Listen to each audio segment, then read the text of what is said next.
చాలా శిరస్సు వంచి అభినందనలు తెలియజేస్తున్నాను. ఎందుకంటే ఈరోజు ఉపయోగం లేదంటే ఊపిరి పీల్చడం మానేసే రోజులు ఇవి.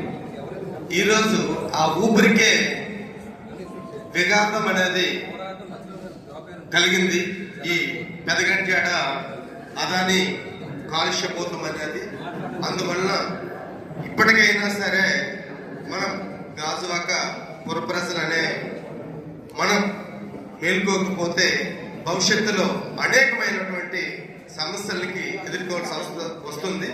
ఎందుకంటే ఈరోజు సుమారు మనమేమనుకుంటున్నామంటే మామూలుగా ఎవరైనా 100,000 ఎకరాల్లో ఇండస్ట్రీస్ ఉంటాయి కదా, అటువంటిది జస్ట్ 20 ఎకరాల్లో పెట్టే ఇండస్ట్రీ కదని కొంతమంది భావన కూడా ఉన్నది.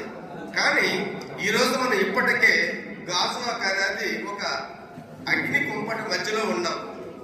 ఈ అగ్ని కుంపటి మధ్యలోకి ఇప్పుడు ఒక భయంకరమైనటువంటి ధూళి కుంపటి, అనేకమైనటువంటి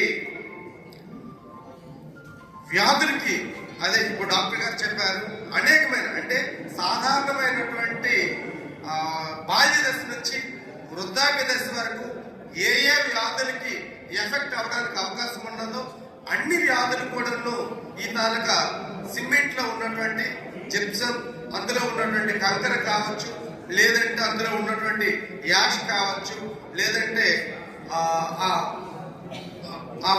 మిక్స్ చేసినట్టు ఉపయోగించినట్టు వివిధ రకాల కెమికల్స్ అనేవి అనేక ఆస్మా, ఊపిరితిత్తులు, క్యాన్సర్, అనేకమైన వ్యాధులకి గురి కావాల్సి వస్తుంది.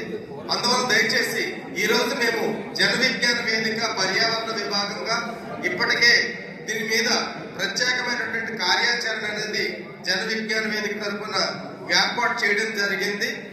మేము రేపు సోమవారం నాడు కలెక్టర్ గారికి, జీవీఎంసీ కమిషనర్ గారికి, అదేవిధంగా వివిధ ఎంఆర్ఓ అంటే పెదగంట్యాడ, ములగాడ, గాజువాక అందరు ఎంఆర్ఓలకి మేము వినతపత్ర రూపంలో జన విజ్ఞాన వేదిక పర్యావరణ విభాగం ద్వారా మేము ఈ కార్యక్రమానికి దిశానిర్దేశం చేశాము. దయచేసి వక్తలు ఏదైనా మనం ఈ తన కార్యాచరణ ఏ విధంగా చేస్తే బాగుంటుందో ఆ సలహాలు ఇస్తే బాగుంటుంది. దీనివల్ల వచ్చే ప్రమాదం అనేది ఆల్రెడీ అందరికీ తెలుసు.